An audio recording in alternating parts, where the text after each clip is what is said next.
History Project Yo by Anna, Alyssal, and Elizabeth. If tensions in a country begin to rise, and political conflict or death follow, that country might find itself on the brink of a revolution. France was in debt after helping America fighting in the war. The Third Estate, who made up the majority of the population, was constantly taxed but barely represented in the government and were swimming in poverty, which caused the Third Estate to further question authority. Russia was also in similar debt about a century later, and were losing ground in wars. Angry mobs encroached upon the Tsar with issues. The Tsar responded by killing hundreds and even further upsetting the people.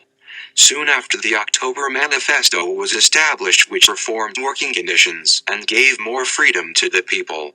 But unlike France, the real outbreak of the revolution was delayed and didn't begin until 1917, when the Tsar had ordered another group of protesters to be killed and was threatened to be replaced.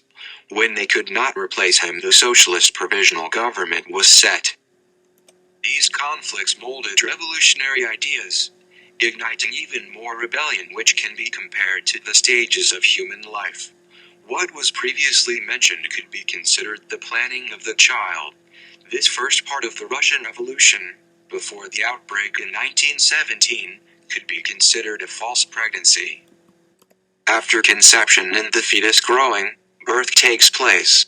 The king had called the Estates General, which hadn't met in almost 200 years.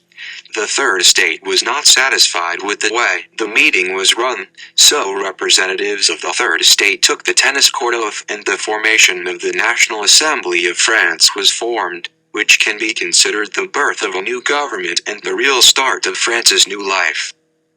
Russia's birthing experience came about a little bit differently.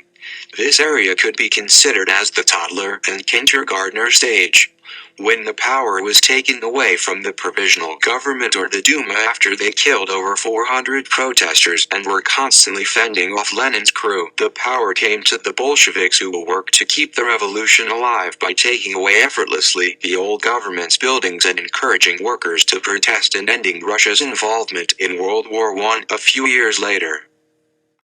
The next main stage after the years of awkward development would be the terrible teens, in which the developing teens become greedy and hostile towards their parents.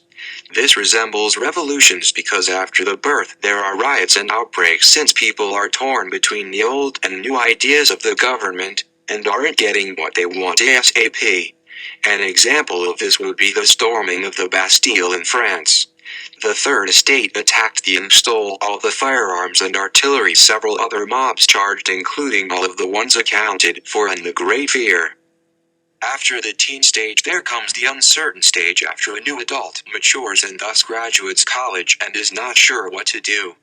New to life, the adult makes impulsive decisions. This is similar to revolutions because the Third Estate, after pushing their views on the government and appointed new leaders such as Robespierre, the nobles left because they lost their power and went to Austria and Prussia. They convinced those governments that then the king fled to Tuileries because he was scared for his life. The killing of the king and queen marked the reign of terror. The monarchy was destroyed and they didn't know what to do. The emergency government, also known as the Committee of Safety, was formed. The growth of a revolution is like the stages of maturing and growing in life. After the awkward, rebellious teenager matures, they figure out what they want and eventually start dating. After some time, the adult finds someone to marry and settle down with. This is like a revolution because ideas come and go, but once the right one comes along, you realize it is a mistake. Just kidding. But revolutions usually consist of good ideas of trying to make things work. But sometimes, meaning most times, there is fighting involved. After marriage, the cycle of life starts over, basically. In the revolution, the government establishes a new government. After the French Revolution, Napoleon became the ruler of France and France was now a dictatorship. Stalin continued to dictate Russia, enforcing communism, and created many new enemies, including France, England, and Japan. In Russia, Lenin worried about people betraying him and backlashing the government, so he sent out his secret police, the Cheka, to find families who talked badly about the government. He utilized the Red Army to enforce the law as well. This was called the Red Terror, in which 3,000 peasants were killed and 6,000 were executed, including the Tsar and his family. Most of these people were innocent. This of course decreased disapproval ratings. Marriage eventually can produce a child, therefore creating a family. The child will go through the stages of life, just like its parents before. Just like life, the patterns in history, for example the recurring theme of revolutions, will repeat. The child is conceived, born, and then grows to an adorable toddler. After, the child will enter the somewhat annoying 3rd and 4th grade stage. Eventually, after the awkward years, the child will mature and go on to study in college and so forth. In the end, old age will occur.